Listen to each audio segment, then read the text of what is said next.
wanalinda mwananchi, hatutatumika kusplit kura ya upinzani. Munanielewa? Kama kuna mtu analala mahali anafikiria ati Sifuna atachochwa asimame kura peke yake, alafu tukute ati Kasongo amepita katikati, nataka niseme nikiwa Kisii, haitawezekana.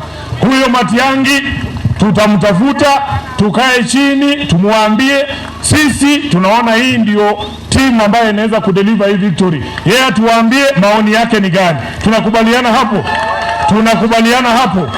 Alafu tutoe kikosi moja ambaye itapambana na Kasongo. Wangapi wanakubaliana na sisi? Hii timu unaona hapa, hata tukienda peke yetu tunaweza kushinda uchaguzi, lakini tutashinda saa 8. Hawa ndugu zetu wa United Opposition wakienda peke yao wanaweza kushinda, lakini watashinda saa 8. Ile kitu tunasikia Wakenya wakituambia wanataka hii mchezo iishe saa 12 asubuhi. Nyinyi mko hapo? Mko saa 12 ama saa 8? Saa 12. Kwa hivyo wote tukae tuzungumze, si ndio? Tutoe kikosi moja. Wangapi wanasema tutoe kikosi moja?